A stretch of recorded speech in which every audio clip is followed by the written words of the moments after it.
Break के बाद आप सभी का एक बार फिर स्वागत है हमारा खास कार्यक्रम पूछता है उत्तर प्रदेश में। जी हाँ, पूछता उत्तर प्रदेश में आज हम बात कर रहे हैं कि आखिरकार उत्तर प्रदेश की जो सियासत है, जो राजनीति है, वो कितना बदलेगी।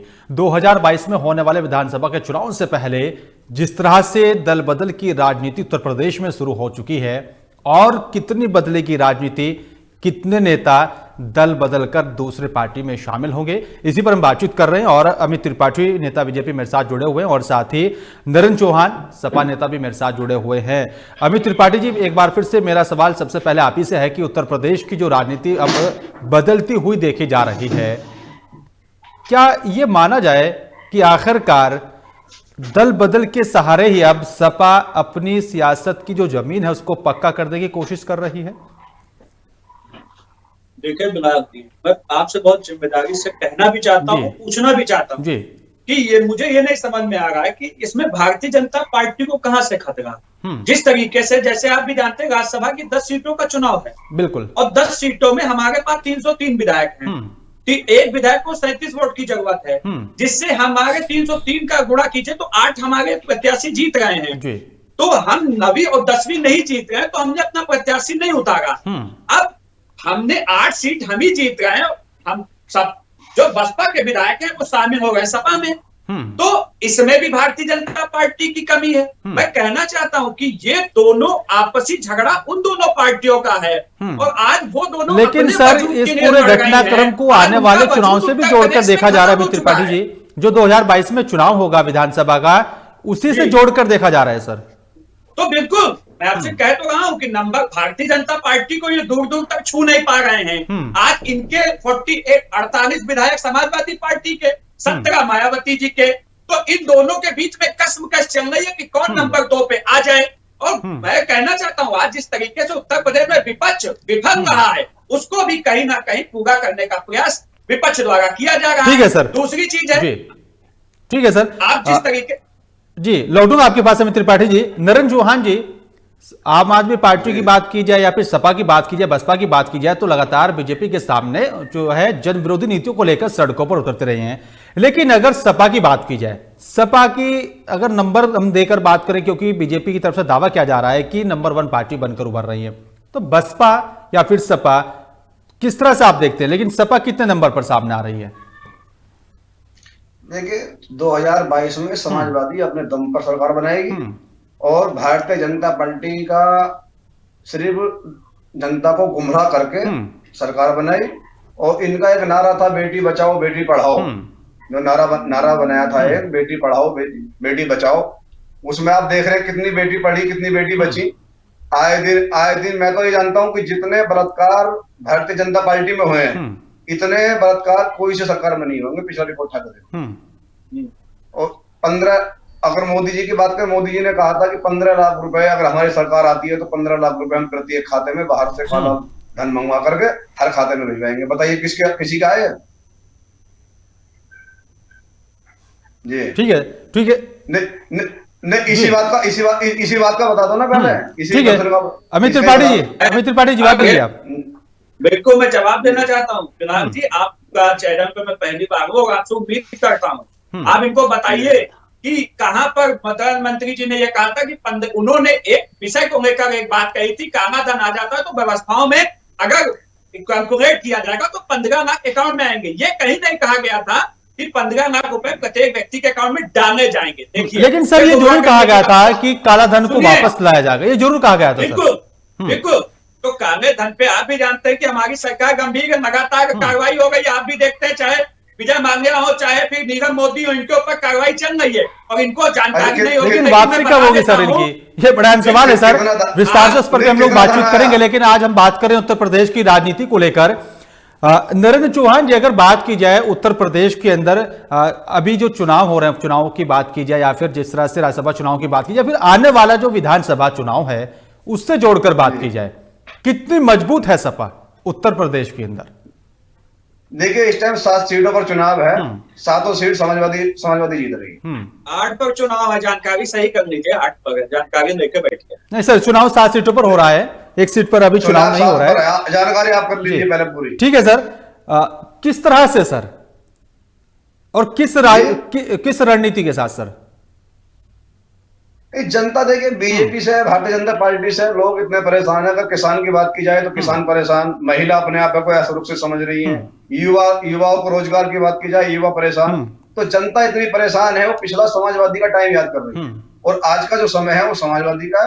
और 10 तारीख को जो ये 7 सीटों पर चुनाव, आप इसमें ही देख लीजिए। ठीक है सर, इसमें पता लग जाएगा। ठीक है सर, जनता जनार्दन होती है और देखना होगा कि जनता का समर्थन किस पार्टी को मिलता है। अमित त्रिपाठी जी, 7 सीटें तो सपा जीत रही, फिर आपको क्या मिलेगा सर? देखिए, मैं कहना चाहता हूं आपसे, जिस तरीके से मुझे तो हंसी आती है, जिस मुखिया अखिलेश यादव जिन रेपिस्ट गायत्री प्रजापति का चुनाव प्रचार करते हैं, वो बहनाओं की बात करते हैं। सपा सांसद तो कुलदीप सेंगर क्या है सर? कुलदीप सेंगर ने क्या किया था सर? कुलदीप सेंगर भी तो बीजेपी के विधायक थे ना सर? उस पे बात करेंगे। मैं दूसरी चीज कहना चाहता हूँ, बुलंदशहर रेप कांड हुआ, इनके सपा सांसद आजम खान ने बुलंदशहर कांड को क्या बताया था? नौटंकी करार दिया था। ये महिलाओं की बात करते हैं। मैं पूछना चाहता हूँ आपसे, आज बताइए ना, घटना नहीं होनी चाहिए, बिल्कुल कहीं भी नहीं होनी चाहिए, दुर्भाग्यपूर्ण कहीं भी हो, लेकिन बताइए हमारे किसी नेता ने बचाने का काम कर रहे हो? कोई किसी के ऊपर कोई नेता का हाथ हो? कुलदीप सिंह सेंगर के खिलाफ तक सर रिपोर्ट दर्ज नहीं हुई थी सर। बांगरमऊ सीट से विधायक थे कुलदीप सिंह सेंगर, सबके सामने था सर। जब मामला कोर्ट तक पहुंचा उसके आधार पर सर कार्रवाई की। सब पार्टी में होता है सर। विराग जी सुनिए तो, मैं आपको बताता हूँ, जिस समय 2004-5 में एक अंजाम कुलदीप सिंह सेंगर ने किया था, उसके बाद वो बसपा और सपा में रहा था और वहां से विधायक था, वहां इन लोगों ने कार्रवाई नहीं की थी। कार्रवाई हमारे, लेकिन अब तो सर बीजेपी का टिकट से विधायक थे ना सर कुलदीप सिंह सेंगर। हमने किसी को बचाने का कार्य नहीं किया। जिनके खुद के घर शीशे के होते हैं वो दूसरे के घर पे। ठीक है सर, अमित त्रिपाठी जी, जनता जानती है कि कौन किसको बचाने का काम कर रही है। अगर वाकई में जो है बीजेपी अच्छा काम कर रही तो उपचुनाव में भी जनता का समर्थन बीजेपी को मिलेगा। ठीक है ना सर, जनता उसका जवाब देगी। लेकिन नरेंद्र चौहान जी, अगर बात की जाए बीजेपी की कानून व्यवस्था की बात की जाए, रोजगार की बात की जाए, आपको क्या लगता है कि सरकार की कौन सी वो नाकामी है जिसका सबसे ज्यादा नुकसान जो है वो बीजेपी को उठाना पड़ेगा?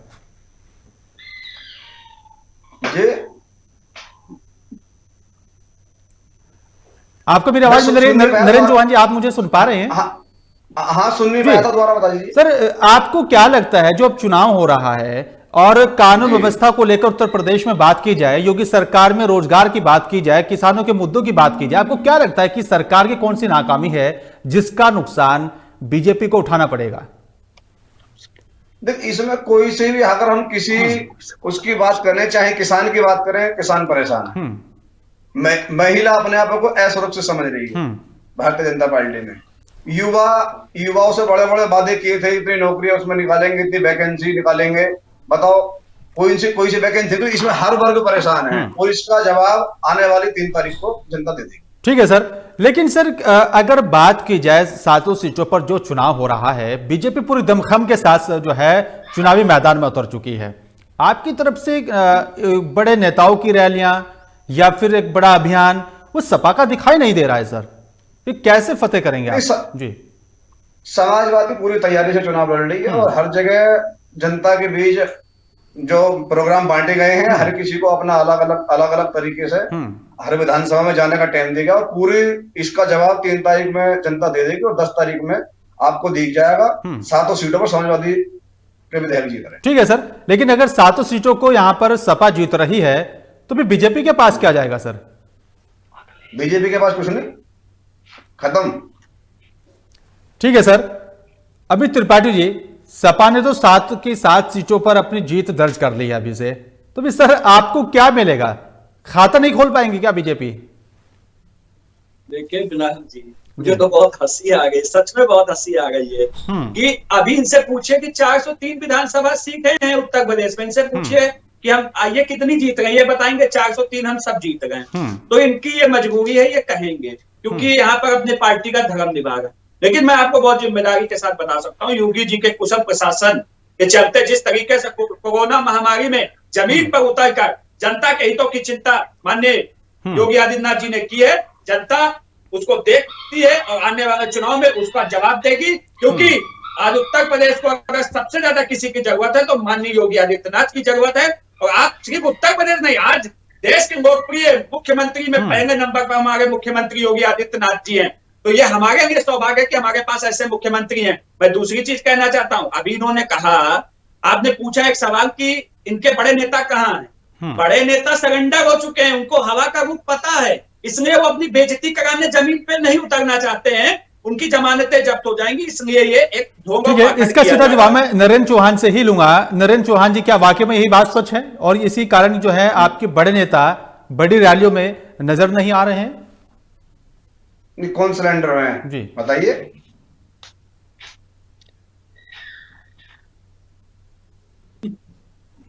सर क्या वाकई में जिस तरह से बीजेपी की तरफ से दावा किया जा रहा है कि 7 की 7 सीटों पर, क्योंकि देखा भी जा रहा है सर, उत्तर प्रदेश में जो चुनाव हो रहा है पूरी योगी कैबिनेट जनता के बीच पहुंच रही है बीजेपी उम्मीदवारों को जिताने के लिए, लेकिन सपा की तरफ से तो बात सच है सर, बड़ी रैलियों का आयोजन नहीं हो रहा है, बड़े नेता नजर नहीं आ रहे हैं सर, ये तो मानना पड़ेगा सर आपको। नहीं, अभी हमारे हम नौगामा की बात करते हैं, लेकिन नौगामा में हमारे यहाँ उपचुनाव है जी, तो यहाँ पे अभी धर्मेंद्र यादव आए थे परसों, जो सांसद हैं जी, और पूरी टीम, मतलब क्या नाम, पूरी टीम यहाँ पर लगी हुई है। और मदन चौहान है, मदन चौहान आए, बहुत से लोग हैं, मतलब जो समाजवादी में लीडर्स नेता हैं वो सब लगे हुए हैं। ठीक है नरेंद्र चौहान जी, मैं आपसे एक फाइनल कमेंट यहां पर चाहूंगा। ये कहा जाता रहा है कि जिस पार्टी की सत्ता होती है, जो पार्टी सरकार में होती है, उपचुनाव भी वही पार्टी जीतती है, कितना यकीन करते हैं आप? नहीं, मैं इस चीज को नहीं मानता। उपचुनाव अधिकतर जितने उपचुनाव हुए हैं उसमें सपा जीती है। अगर आप ठाकुर द्वारे की बात कर लीजिए, वहां चुनाव था तो नवाब जान सपा से जीते। आप नूरपुर की बात कर लीजिए, लोकेंद्र साहब थे, उसमें समाजवादी पार्टी जीती। तो जहां भी उपचुनाव की अगर बात आई है, समाजवादी अधिकतर चुनाव जीती। ठीक है सर। अमित त्रिपाठी जी, आपसे भी फाइनल कमेंट में चाहूंगा, यूपी की राजनीति को लेकर क्या कुछ खास चल रहा है, कैसे देखते हैं आप इस पूरे घटनाक्रम को, इस पूरे उपचुनाव को? सर देखिए, मैं बहुत साफ और स्पष्ट आपसे कह देना चाहता हूं, 2 नेता हैं उत्तर प्रदेश में, एक पूर्व मुख्यमंत्री, एक मौजूदा मुख्यमंत्री। पूर्व मुख्यमंत्री का काम है सिर्फ ट्विटर पर राजनीति करना, और जो मौजूदा मुख्यमंत्री हैं हमारे योगी आदित्यनाथ जी, वो जनता के बीच में जाकर जनता के हितों की चिंता करते हैं, जनता की समस्याओं को चुनते हैं, समस्याओं का निगस्तान करते हैं, और जाकर जो भी जनता के हितों के काम होते हैं उनको लागू करने का काम हमारे मुख्यमंत्री जी करते हैं। तो ये एक जो जनता के सामने 2 मुख्यमंत्री हैं जिनको चुन रही है जनता, साफ संदेश है कि योगी आदित्यनाथ जी को पुनः 2022 में मजबूती के साथ सरकार बनाने का मौका देगी। ठीक है सर, वो जानती है कि बिल्कुल वो देखना होगा कि जनता का समर्थन यहाँ पर, ठीक है सर, बिल्कुल अमित त्रिपाठी जी, देखना होगा कि जनता का समर्थन यहाँ पर किस पार्टी को मिलेगा। शुक्रिया आप दोनों मेहमानों का मेरे साथ जुड़ने के लिए और विस्तार से बातचीत करने के लिए। लेकिन सवाल इसी बात का उठता है कि जिस तरह से दल बदल की जो राजनीति शुरू हो चुकी है और विधानसभा का जो चुनाव होना है 2022 में, उससे पहले उत्तर प्रदेश में क्या कुछ देखने को मिलेगा, क्योंकि लगातार जो है सपा भी पूरी तैयारी के साथ जनता के बीच पहुंचकर अपनी पूरी जमीन को पक्का करने की कोशिश कर रहे हैं। और चाहे यहां पर बात की जाए बसपा की या फिर बात की जाए आम आदमी पार्टी की, लेकिन बीजेपी भी पुरजोर कोशिश के साथ जनता के बीच पहुंच रही, ताकि आने वाला जो विधानसभा का चुनाव होगा उसका जो रास्ता है इसी उपचुनाव से भी होकर गुजर रहा है। और लेकिन देखना भी यह बड़ा दिलचस्प होगा कि आखिरकार जनता का समर्थन सबसे ज्यादा किस पार्टी को मिलेगा। फिलहाल मेरे साथ सिर्फ इतना ही। नमस्कार।